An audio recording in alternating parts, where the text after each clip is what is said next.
Yo, what is going on, everybody? It's your boy. Coming back at you with some more For Honor. Today, we have the launch of Year 5, Season 1. Can you believe that, like, the game's already over, like, 4 years old and we're going into our 5th year? Kind of crazy to even think about.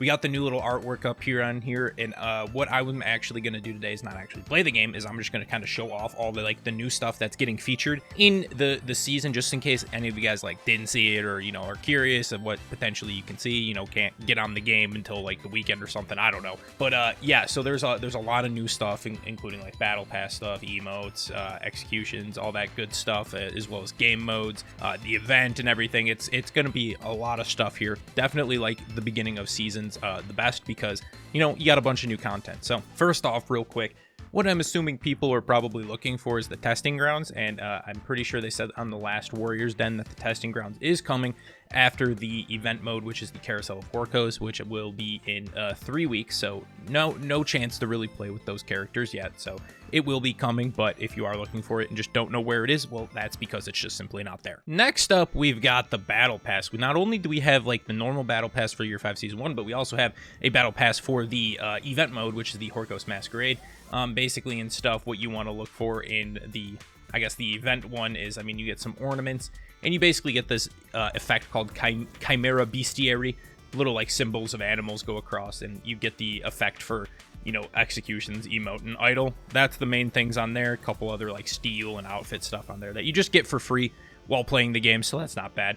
Then we have the Battle Pass, the actual Battle Pass. It kind of has, like, a cool, like, rainbowy Joker watercolor theme. It's pretty sweet, actually. There's a lot of cool weapons and stuff in here.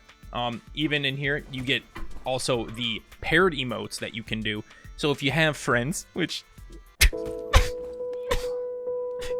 if you have friends, you can actually pair this up with them and use it in the battlefield and do that. That's kind of cool that they're implementing something like that. I like that quite a bit. And then you also have different weapons, and they said they took different themes of things that you can, you know, go and see if you watch the Warriors. Then actually I can put a link to that in the description if you want to see that. But, like, for the knights, they all have, like, this kind of jester theme, which is pretty cool. A lot of the Vikings have this kind of, like, black and orange type deal on here with, like, feathers on a lot of them, which looks really nice. And the samurai, they said they were inspired by different, like, masks and whatnot. So, like, theirs have a lot of, like, black, pink, blue, which looks really, really cool. Just looking at, like, the Aramusha ones, they're super, super sick. Weapons look pretty much all the way around. Like, these things are pretty nice, to be honest. I'm actually quite happy with that. We also have things, a little jester emote called the Trickery. Very, very interesting as well, as you can see right there. You got a little bit of the jester action going on there. Like that, you got the idol, you got the execution and stuff. It's good. It's good stuff. Good effects all the way around. I guess I'll show through, like, all the different weapons in here. Lawbringer's pretty nice. Nusha's, again, pretty nice. I'm liking them. Shigoki's it's okay. Let's be honest, it's okay. I actually really like Warlord's Shield. That looks really, really, really cool, in my opinion. And then you have, obviously, other symbols and stuff. This is on the premium pass, so you would have to pay for it. So just throwing that out there. Yeah, like, look at these, like, the Jang Jun stuff, the Black Briars. They just all look really, really nice. Even Hitokiri's, and that's something I don't say too frequently. And then you got Raiders, and then you have the Puppeteer XE, which is pretty cool. You know, obviously, jesters, you playing people like a puppet, and then kind of do a little voodoo action and then rip off their limbs. Okay, a little excessive if you ask me. Then what do we got here? We got the Peacekeeper ones, which kind of look like Aku Aku, to be honest, from Crash Bandicoot. Yeah, that's Tiandi, no one cares. That's Orochi's. Orochi's and Kensei's look pretty similar. You got the Highlander one, big and beefy as always. Conquer, again, no one really cares. Warmonger, big stinky. Then we have the Zhanhu one, which looks pretty nice in my opinion. Got Shinobi. Shinobi's even look kind of cool. We got Shamans. You got Gladiators. You got the Centurion. You got the Shaolin, big pink staff. You love that.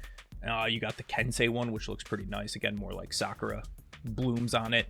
The Zerk one. You got the Griffin one, which looks cool, but it's Griffin, so, I mean, it just minuses 87 points. And then you have an emote effect on some of the stuff. So they have, like, different jester, like, masks on certain things. So there's, like, different, like, colored ones and, like, different facial expressions on them, which if you know, this one looks, I think, a little bit more creepy personally. But that's different effects and whatnot. So I think they're pretty cool. I like how they look, at least. So, I mean, that's good stuff. And that's pretty much what you can expect from the Battle Pass. Now, you also have some new X's. You got the Feast Upon the Week, which has got some crows in it. Look at these. That's kind of brutal. I don't know what For Honor's thing recently with animals murdering people is, but first they have the Monty Python rabbit. Now you have this guy just literally getting mauled by crows. Not exactly very chill. And I think this is the only other one in addition to what the other 4 that came out recently. But yeah, so you have that. And then you have a bunch of different emotes. As you can see paired, you have the chest bump, which looks really cool. And even cooler, we got freaking instruments.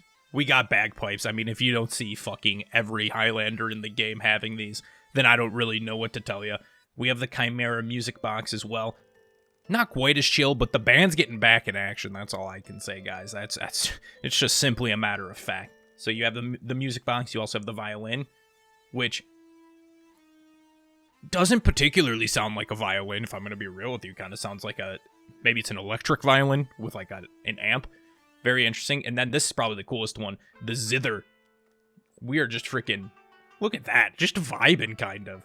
That's a really cool one. I like this one quite a lot. Then also you have new outfits, not to mention like the battle outfits and everything, but this is called Horkos Aspirant, and kind of creepy. That mask is very, very, I don't want to run into that, to be completely honest. It looks really, really cool, though. And then there's also this one, which is a Scholar of Chimera, which I'm not too sure of. I think this one's new. Definitely, I guess, not as cool as the other one, because this one is way nicer looking with the mask and everything. And then, yeah, basically for, like, the effects and stuff, as you can see, there's, like, one Jester that's got kind of a kaleidoscope look with, like, the blue, red, and yellow on him. Then there's also the one for the Bestiary. And then you have the one which is the Devilry, which is, I guess, the more sinister-looking Jester-type deal. All right, everybody. And here we are taking a look at Forge, because it has changes, but I wanted to show you also the minions that are here for the, I guess, the event update. There's multiple different ones. I think there's, like, one for kind of each faction-type deal. But as you can see, I have the little Jester boys, and if we actually go over to the B point, we have, let's see, we're probably against the Viking ones if I had to guess.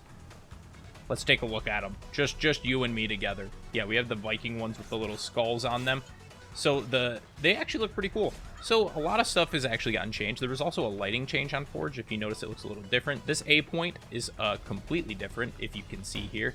Is you have the normal A, how it was before with the change, but then there's also this little rampway that gives you other access to get to B. There's a ledge part right here. Don't want to fall in that. And then you can also go down here into B. So you don't have to go straight to the point. As you can see, there's no stairs to actually get you down into the B point. You have to come down from here. And I'm pretty sure their overall idea was just to open this up a little bit more. They actually changed this quite a bit as well. So normally you have B, you have the runs to the lane, and you have this outward area. But they actually changed it up by, if you go here, it gives you a little bit of a access point to B. So instead of just running down this hallway and having to go to one point or the other, it allows you to go from here to here. So that's actually a pretty nice change. It gives you access to here, and I think that's one of the things that made Forge really bad. It's like it has a lot of unused space, and it made you like try to fight very, very linearly. And yeah, that kind of made it a little bit weird. So having these changes, because they did change up this side, as you saw last time, there's no like access to go around the back of the Forge area, and they opened this up quite a lot. So this kind of just adds to it. I don't have any like true opinions on it, but hopefully this does improve it. I'll have to see once, I actually give it a few rounds. All right, here we have the Carousel of Horkos. It is a single pick, no revive.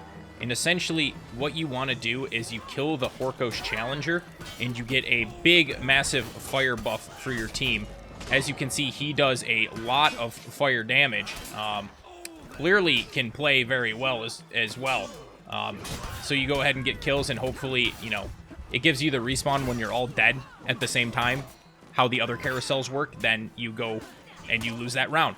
So you want to kill the other team, but you also want to get that fire buff, which this guy seems actually very, very strong. This is just AI. And, yeah, this guy's actually beating my ass. Oh, the enemy team has the modifier. Oh, God. As you can see, we're probably going to lose because now everyone's on fire. Yep, you pretty much just lose when that happens. They get the glowing eyes and you get a massive fire buff, and then you die and get headbutted by Val, which might not be the worst thing, but that's kind of how the event mode works. I believe it is a best of 5, and while you're going also in fighting with like these people, you have to worry about the massive damage that the actual challenger will do. Now we have the Warden. Warden did get themselves a bit of a rework to their design. There's also going to be other characters going into the testing grounds once they go live. That's going to be Jang Jun, Berserker, Aramusha, Shigoki, Janhu, Hitokiri, and the Gladiator. So I don't know if they're all going to get launched at once on the testing grounds when that actually comes out, but once it does come out, those will be the other characters. And Warden was in the last one. Basically, the main thing that got removed, no backstep shoulder bash. And also, if you're doing this, when you cancel at like the very, very last second, you don't run forward like you would before. That's another little change there. Now, essentially, Warden can chain a shoulder bash out of any attack that they have. You know, even sprint attack. You know, you can zone into one. Makes the mix-up tool pretty good. Also for finishers, it is unblockable now on every single side, not just the top. So you got to watch out for that as well. But you can essentially chain it after any attack. So even if you wanted to do a tier 3, you can go back into it because it was a heavy. The only thing you can't do is shoulder bash into shoulder bash, so because that would be just kind of mean. And I'm pretty sure that's most of all that Warden has in terms of the new kit. The main goal of them was to make them less oppressive in duels while also giving them more of a chance to kind of, you know, anti-gank and hit maybe multiple targets on people in 4s. And I think they, like, improved, like, the arc, so it could potentially clip multiple people on certain attacks because they are just mostly a duelist, so you got to watch out for that. But, yep, the Warden changes, I think, will make them pretty decent, to be completely honest. You know, backstep shoulder bash needed to go because that was probably the most broken move in the game. So it is nice to see some changes in there, but we'll have to see how the Warden actually plays. And not only with the stuff that we have here, we have probably the coolest thing that they've put in quite some time, and it is actually a merch customizer to where you can actually create your own figures and purchase them off of Ubisoft's store. It's very cool. You have a couple different options for each of the factions. So for the Knights at the moment, you only have the Warden and Warmonger. I'm sure they'll add more if this tends to go well. So you can actually, you know, put on a completely different amount of, you know, the armors and weapons and stuff. Vikings, you have the Raider. Samurai, you have the Kensei. And the Wulin, you have the Tiandi. Don't know why they had to give special treatment to Warmonger. Okay, it's whatever. But yeah, so essentially, if I was to go on here, I would obviously pick the Kensei, and then you can just see that you have prices basically available for it once you've actually created the entire thing. It is for the US and Canada only though, so you got to watch out for that. But it's really cool. I can put on like a cool amount of the armor and stuff. So like I can choose different helmets. Let's say I wanted, I don't know, the Opokami. You can put that on there. It gives you the white one. Pretty cool, to be honest. You can also change if you want it to be a male or a female if the role is on there. So if I go to the male there, and then I can go back to the armor. Obviously, some of the armor looks a bit different on there.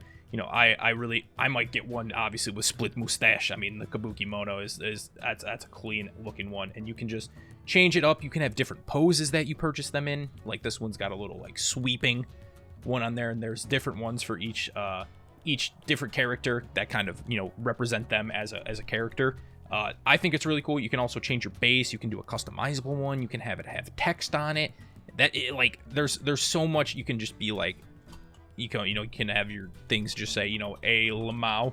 That would be pretty freaking cool. I'm definitely going to purchase one of these as well. And you can choose your size and everything. This has got to be one of the coolest things that they've put in the game ever. In my own opinion, and it's not even part of the game. I think it's just cool. I'm definitely going to order a Kensei figurine for sure. Gotta have that, you know. I mean, it's just, if I can fully customize it, then I think that's for sure something that I gotta add. Really cool. Dope idea. Glad they put it in. And guys, I'm pretty sure that's most of the stuff that's coming here on launch. Like I said, we will get testing grounds a little bit later. But let me know what you guys kind of think so far about the just, you know, release of the new season. I will be streaming a little bit later, probably than this video goes up. So make sure you're checking out, looking for the twitch.tv/Tony if you want to see some real freaking year 5 gaming moments. And I just appreciate you guys, you know, coming through. We'll get some videos on all of this content on here. Really happy about this. This is my favorite parts of For Honor is when this new stuff comes out. So I'm super excited. Hopefully you guys will enjoy the season as well. And I'll talk to you guys in the next one. Peace.